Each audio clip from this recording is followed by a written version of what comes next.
Bonjour à tous et bienvenue pour ce nouveau format qui parlera d'histoire militaire. Aujourd'hui, pour cette première vidéo, nous allons aborder l'impact réel du débarquement en Normandie sur la Seconde Guerre mondiale. Pour analyser le sujet, nous allons parler d'une phrase qui revient très souvent. Je cite, « S'il n'y avait pas eu le débarquement en Normandie, on parlerait tous allemand ». Une phrase que vous avez très certainement entendue plus d'une fois, à un repas de famille, par un professeur d'histoire-géographie ou par une personnalité publique à la télé. Cette phrase est plutôt fausse, même s'il y a un fort caractère symbolique. Si l'on devait faire une critique objective, c'est qu'elle ne prend pas en compte certains facteurs externes à la France. Pour mieux comprendre ce raisonnement, on doit connaître la situation de l'Europe en 1944 et connaître le contexte militaire de l'époque. À la veille du débarquement allié en Normandie, et j'ai bien dit allié et non américain, car la moitié des troupes qui débarquent font partie du Commonwealth et d'autres pays que les États-Unis, dont 3000 Français. Donc ce n'est pas que le débarquement américain, même s'ils y ont beaucoup contribué. Pour revenir à la situation historique, à la veille du débarquement, nous sommes déjà en 1944 et en fait, l'Allemagne a déjà perdu la guerre. Je répète, l'Allemagne a déjà perdu la guerre en 1944. L'idée collective des grands sauveurs américains est exagérée. Pour vous donner un ordre d'idée, l'Allemagne a déjà perdu la guerre depuis à peu près un an. C'est-à-dire, à l'été 1943, c'était déjà fini. En 1944, elle ne fait juste que temporiser et retarder sa mort. Et oui, c'est la fin des haricots pour le moustachu rigolo. Restons sérieux une minute. Si vous avez bien écouté les cours d'histoire à l'école, le tournant du front de l'Est, c'est la bataille de Stalingrad en 1942, où la 6e armée allemande de Paulus se fait encercler avec ses 300 000 hommes, surprise par une offensive hivernale russe qui piège cette armée entière dans la ville. Second poteau, Pavard! Pour la culture générale, dans le langage militaire, un encerclement peut se dire aussi une poche, comme celle de votre jean. Pour l'Allemagne, c'est une catastrophe, car contrairement à l'URSS, qui possède toujours plus de soldats, l'Allemagne a un nombre limité d'hommes. De plus, la défaite de Stalingrad met fin à toute idée de conquête du Caucase, lieu hautement stratégique, avec les puits de pétrole de Bakou. Mais contrairement à ce que l'on vous apprend à l'école, cette bataille n'est pas le tournant de la guerre sur le front de l'Est. C'est plutôt la bataille qui va rétablir la balle au centre, entre l'Axe et les Soviétiques. Durant la première moitié de 1943, les forces sont équivalentes et les deux belligérants se tiennent tête. Même si l'armée allemande tend à s'affaiblir, elle est toujours opérationnelle. Tandis que pour l'armée rouge, elle continue sans cesse de gagner en puissance. Le véritable tournant de la guerre pour les Allemands, c'est la bataille de Koursk en juillet 1943. Et non, ce n'est pas le débarquement en Normandie. La bataille de Koursk, c'est la plus grande bataille de chars de l'histoire. Les Allemands rassemblent leurs dernières forces offensives pour une ultime bataille de la dernière chance, afin d'encercler et de détruire le centre de l'armée rouge trop avancé par rapport à la ligne de front. C'est ce que l'on appelle un saillant dans le jargon militaire.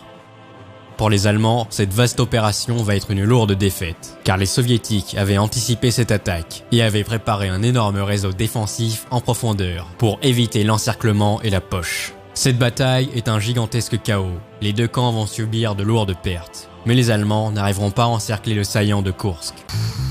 Quelle perte de temps, quelle perte d'énergie.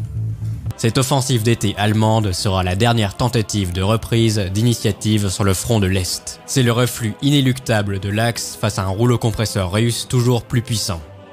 Les hauts gradés de l'armée se rendent compte, après la bataille de Koursk, que la victoire n'est plus possible à l'Est, et le moral est déjà bien entamé pour les Allemands. Donc le fameux débarquement libérateur du 6 juin 1944, oui, libérateur pour la France, certes, mais si on prend un point de vue plus global, le destin de la guerre était déjà scellé depuis longtemps. Pour rappel, entre 70 et 80% des pertes allemandes se trouvaient sur le front de l'Est en 1944. La majorité des soldats allemands se battaient en Russie et non en France. On peut rebondir sur le sujet et se poser la question suivante. Pourquoi l'Allemagne a-t-elle déjà concrètement perdu en 1943 ? Après tout, elle a encore son industrie opérationnelle, son armée bien affaiblie mais toujours présente, et elle possède de nouvelles armes comme les redoutables chars Tigre, les meilleurs chars de l'époque. Alors pourquoi ne peut-elle plus mener d'offensives d'envergure comme en 1941 ? Pour comprendre la défaite sur le front russe, nous devons remonter au début de l'invasion de l'URSS, avec l'opération Barbarossa, le nom de code de l'invasion. La stratégie allemande était alors de gagner la guerre le plus rapidement possible à cause d'un facteur très important en défaveur de l'Allemagne. Le manque de pétrole des forces de l'Axe. En effet, l'Allemagne possède du pétrole synthétique et les puits de pétrole de la Roumanie. C'est assez pour mener une vaste offensive sur une courte période. Mais sur le long terme, ravitailler une armée aussi colossale avec des unités mécanisées, des chars et des avions, c'est une autre histoire. Car la Blitzkrieg, la guerre éclair, ça consomme énormément de pétrole. Pour faire simple, on peut définir le manque de pétrole comme une cause majeure de la défaite allemande. Si vous m'avez bien suivi, en 1944, l'Allemagne n'a plus assez de ressources en pétrole pour mener de vastes offensives. La Luftwaffe, l'armée de l'air allemande, n'est plus que l'ombre d'elle-même. Elle n'a plus la supériorité aérienne comme au début de l'invasion, car elle doit à la fois s'occuper de protéger les villes allemandes des bombardements stratégiques alliés et soutenir la Wehrmacht à l'est, c'est-à-dire l'armée de terre allemande. De plus, l'armée allemande est limitée en nombre, contrairement à l'armée soviétique qui arrive toujours à mobiliser des centaines de milliers d'hommes, par paquet de 300 000. Par la suite, ce sera l'opération Bagration, en juin 1944, offensive soviétique qui détruira définitivement le groupe d'armées centre allemand et marquera la fin d'une vraie défense organisée pour l'Allemagne à l'est. Pour la conclusion, revenons au débarquement et réanalysons la phrase. S'il n'y avait pas eu de débarquement en Normandie en juin 1944, on parlerait tous allemand. Eh bien, nous avons vu que non, cette phrase était fausse, vu que l'Allemagne avait déjà perdu la guerre.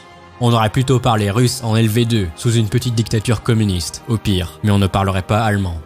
Je pense que les cours d'histoire scolaire ne mettent pas assez en avant l'importance du front de l'Est, qui représente le plus gros théâtre d'opération de la Seconde Guerre mondiale, forçant l'Allemagne à mobiliser les 3/4 de l'effort de guerre contre l'URSS. À côté, le débarquement en Normandie est certes une réussite logistique incroyable et un symbole fort, mais si l'Allemagne avait gagné la bataille de Moscou, la bataille de Leningrad et la bataille de Stalingrad, l'URSS aurait été sûrement vaincue. Aucun débarquement n'aurait été alors possible en Europe. Si on rajoute tous les Allemands du front de l'Est sur les plages occidentales, rien ne passe plus, aucun débarquement. Et là, on aurait vraiment parlé allemand en LV2.